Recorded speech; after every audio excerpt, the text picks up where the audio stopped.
Hi everyone. The question that we're going to look at today is whether superluminal communication, that is faster than light communication, is actually possible. So I know what you're already thinking, that Mr. Einstein said that nothing travels faster than the speed of light.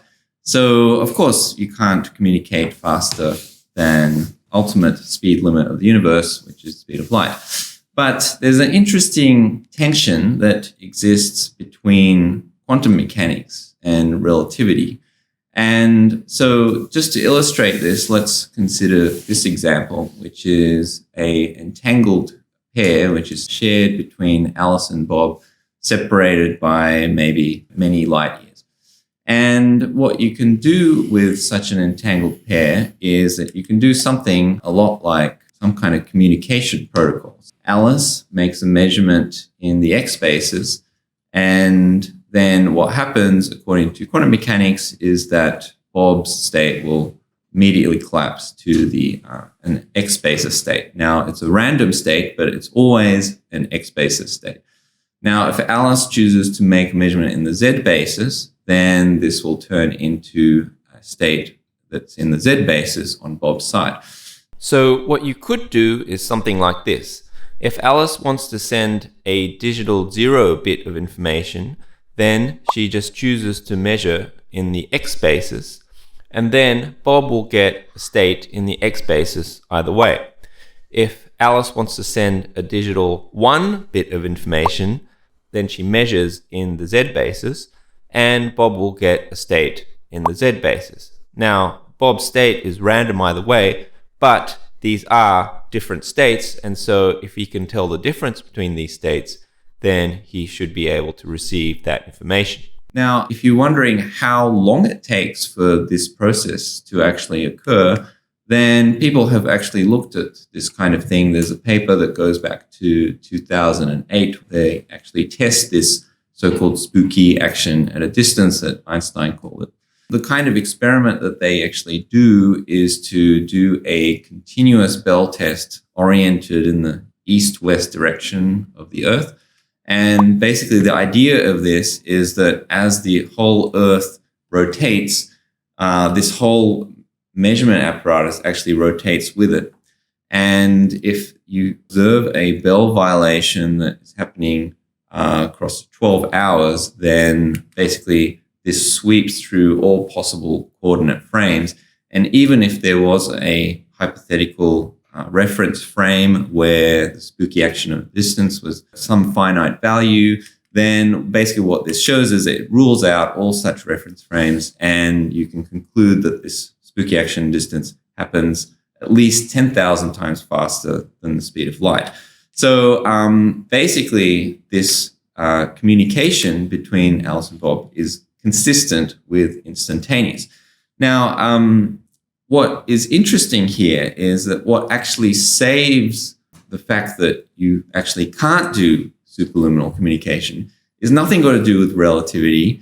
It's actually just completely due to this like random nature of quantum mechanics. So what you would think is that in a non-relativistic theory like quantum mechanics, there's no reason why you couldn't do superluminal communication because it's not built into the theory at all. Like this is a completely non-relativistic theory. This is not like, the Dirac equation or anything like that. It's purely non-relativistic. So it's actually wouldn't really be surprising that you could do something like superluminal communication. It's a lot like, in Newton's laws, there's nothing stopping you from putting in like a velocity of a ball traveling at twice the speed of light. It's just that you would get, results which are completely disconnected from reality. Right? The strange thing that is happening here is that actually the randomness, which has nothing got to do with relativity, actually saves this conclusion that you can actually do superluminal communication. So every decade or so, there's always like a paper that comes up saying, you might be able to do superluminal communication. Inevitably, it's shown that there's something fundamentally wrong with this. I think we even were thinking about such a project, and then we quickly realized it was crazy, and so we stopped. We stopped. But this is an interesting paper that we looked at some number of years ago by Nicolas Gisin. It's not a paper that claims superluminal communication, but it's an interesting variation of this topic where you have a macroscopic ensemble, and this actually brings in some further puzzles about why you can't do superluminal communication. So this is what Boo is going to talk about. Hand over slides to you. Okay, thanks very much. Yeah, and thanks you for that very brief, short, concise intro. And so how do we really do communication actually? Here is almost the essential thing you need while doing your communication. You need something like a transmitter, you need the channel, you need the receiver, and as well as the information that you're actually going to be passing on. So the transmitter actually generates the information, which moves along the channel, and which the receiver, or which goes to the receiver. For the quantum communication, how does it actually scale? Well, we need the qubits. It could be the atomic qubit, it could be the light qubits. For the light, we are using the horizontal and vertical polarization, or it could be any other polarization axis of light. For the atoms, we are using the internal states, that's the spin levels of the atoms. We need the channel, which is the entanglement, and you need something, the measurement device. So all these things combined for the quantum system is what helps us to do communication. So why do we always imagine that we can do faster than speed of light communication? The actual reason is because when you are sitting outside and looking from inside, when you're sitting out and looking in, you see everything that is happening. And you always feel that, since this happens, faster than speed of light should be possible. But it's not always the case. Imagine in fact, this happens in our everyday life. Imagine you're watching a game. I don't know how many of you like football here, but yeah, I'm always a fan of football. So imagine you are watching a football and somebody makes a very wrong pass. Because you're not in the field playing that game, you'll be outside shouting, that's a wrong move. But if you're in the field playing, maybe you might even do the most stupidest thing than the person playing the ball. So exactly the same thing is happening here. So what happens here is that Alice and Bob shares entanglement. Alice performs measurement. The measurement could be either in the X basis or Z basis. And depending on which basis the measurement is performed, Bob will receive the same measurement outcome. So all this looks perfect because we are looking from the outside. And Alice is always telling Bob, since we are looking from the outside, we know what Alice, what the measurement result of Alice is. Therefore, we know what Bob should get, and vice versa. But now, suppose we are now in the game. Alice is not supposed to communicate to Bob what her measurement outcomes are. Then you find out that Bob is trapped. Bob doesn't really know anything. And because Bob doesn't know anything about Alice's measurement outcome, the best Bob can do is maybe, since I don't know anything and she's not telling me anything, let me trace out Alice's measurement outcomes. In that case, what Bob ends up having is just a mixed state in which you don't have any information about Alice's measurement outcome. So the important thing here is that it doesn't matter if it's in the X basis or Z basis, right? You always get that mixed state. That mixed state, right? Yeah.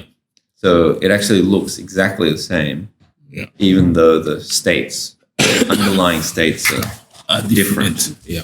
So that's the situation with qubits. So now let's look at the case when there's many qubits involved.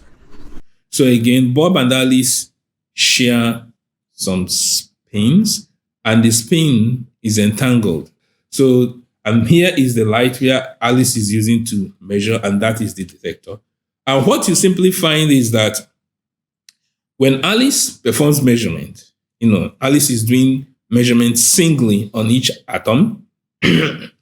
So if Alice measures K atoms to be up, Bob will get K atoms to be pointing down and N minus K atoms to be pointing up and vice versa. Here, the total number of atoms they each have is N. Okay, so let me jump in here and explain what Gisin's argument is talking about. So let's look at the case when the ensemble size is very large. Now, what we'll get is, on average, about 50-50 in the upspins and the downspins. Now, the point here is that actually it won't be exactly 50-50. So if you had 100 spins, then you might have, say, 47 up and then 53 down. So it's never going to be exactly 50-50 most of the time. And so statistically, you can say that about square root of n of the spins are going to be up or down, and there's going to be an imbalance of a magnitude of square root of n. So the significance of this is that when you do the macroscopic version, you are going to have a spin imbalance of around about square root of n typically. So if Alice is measuring in the z basis, then there's going to be square root of n spins which are going to be either pointing up or down, and likewise Bob's ensemble will have square root of n either pointing up or down. In the x basis, it's going to be square root of n in the x basis, and if n is quite large, this can be a macroscopically measurable spin. So what it really boils down to is, can we somehow distinguish between these states with a square root of n either pointing in the z direction or in the x direction? And what you find out is that Bob's probability distribution is a binomial function. And this binomial function somehow depends on the case, where case indicates, the number of spins that are pointing up on Alice's end. Because what it simply means is that Bob received k spins pointing down, therefore Alice should have k spins pointing up. So what's phi here? Phi is what the measurement actually does. So here, when we say we are doing weak measurement, what we simply mean is that the width of the pointer is, almost Gaussian in such a way that at least it accommodates almost all the information. For instance, what I'm showing here is the magnetic moments. So you find out that maybe at least there are some few of them that are zero, but at least a good number of them is still within, they have some finite value. And when the measurement is strong, you now have that this width becomes really sharp and focused or concentrated almost around 1 point. So this is what we are going to be using to perform the measurement. So when I refer to weak measurement, I'm referring to something like this, and when I refer to strong measurement, I'm referring to something like that. Oh, I see. So basically what you're trying to say here is that it will collapse to a particular x, which is on the measurement apparatus. Yes. Right. But then that's basically gives you information of the k, because that phi function is like a sharp Gaussian. Yeah, it's a sharp Gaussian. So basically on the measurement apparatus, you read out x, and then basically you can infer k from that, and then yeah. Okay. So what happens when we do the same thing in the x basis? We get exactly the same result. Notice again that the probability distribution looks pretty much the same. They look almost the same thing, apart from maybe the k's, but it's the same Gaussian. It's going to give, if you plot it, it's going to collapse onto the same thing. So what we do next is to look at what does this state look like when because Bob gets a single state, either in z basis or in the x basis, and Bob now looks at it and try to see if he can really use some sort of measurement to tell apart between the x measurement of Alice and the z measurement of Alice. So here is the Q function distribution plotted for the z measurement and the x measurement of Alice. Wait, what is the Q function? Yeah, so basically a visualization of the state on the block sphere. You have to picture this like actually on on a sphere, Okay. right?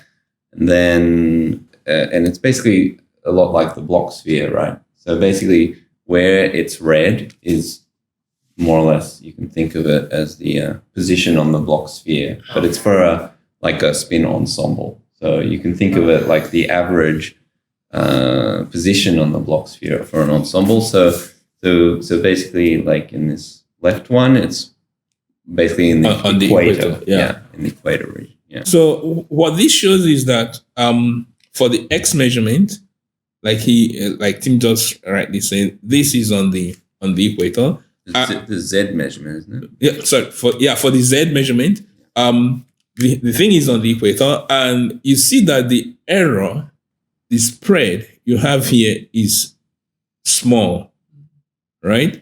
But for the X measurement, so I think this is like a ring that's going from north to south. North to south. Now it's like a, what do you call it? Like a great circle on the Earth.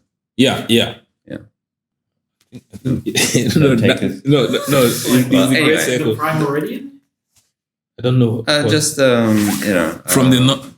The longitude lines, right? Yes, Oh, yeah, the longitudes. lines, Yes. but going all the way around. All the way around. Yeah. When you look at the states, you find out that the error here is large because almost the whole top of the North Pole and the South Pole, the width is really large, and you also have it stretching, like he said, from the north to the south.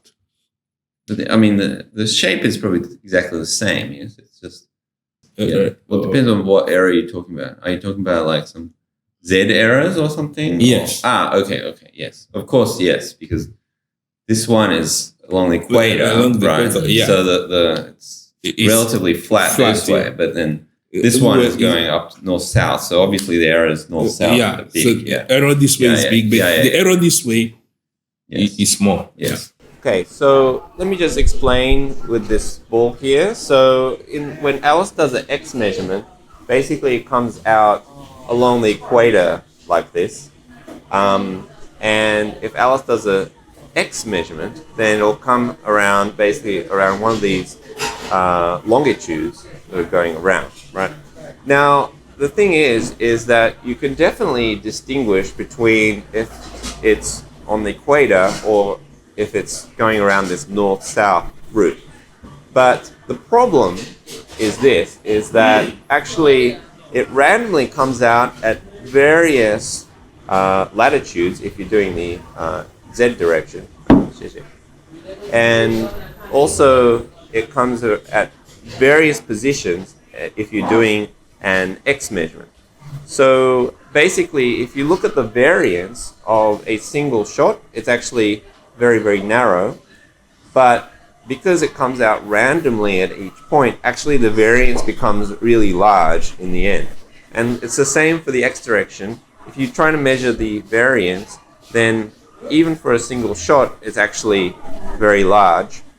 And also it comes out randomly at each of these positions. So even if you measure the X variance or the Z variance, it'll all come out quite large, and basically you can't tell the difference between the two cases. So this is the reason why you really can't really do superluminal communication. If you're able to do faster than light communication, what you should have is this one, whereby, Alice or rather Bob, looking at his probability distribution, should be able to tell you immediately, oh, okay. Did he do this? Yeah, you do this one or you did that one. All right? But for him not to be able to do that, well, it simply means that no matter what Alice does, well, Bob can never, ever tell you without any prayer, without communication from Alice, that this is the measurement outcome or this is what I'm supposed to get. So in that case, you find out that Bob is dependent on the communication from Alice in order to be able to make that call. So just like regular teleportation. Yes, exactly. Same problem. Some problem, yeah. Yeah, so superluminal communication, just not possible. Even in this macroscopic case. Yes, for now, it's not possible. Still For working now. on it. For now. For now. Okay. All right. Well. No, I'm saying for now because you never, you know, they say never say die, right? So, Yes. Okay. so you never know whether in future somebody might come up with a clever way of bypassing these things. So is the answer maybe? I said for now. Yeah. Well, Until someone already Maybe something possible. Yeah. well, it just doesn't look like it's possible. It doesn't look like it's possible. Yes. And it's weird that because it looks like the ingredients are there, but somehow, as I was saying, the randomness just washes everything out, and then even though the actual influence is happening instantaneously, you just can't take advantage of But it. it's like this. You are saying that the distribution of the error is equals to the distribution of this randomness, right? Okay. Yeah. It's a bit like that. But yes. well, okay. Yeah. What do you think? No, I don't No. know. Wait. Go on. I can't come up with. No. No, you don't want to say controversial things in public. No. Ask a question and you answer it. But I'm satisfied. I don't know. I think you want to say something else. Yeah. Marek wants to go home. I'm hungry. I I just did my gym before quarter. Okay, all right. Okay, then we'll wrap it up there. So, see you for the next video. Bye. Bye.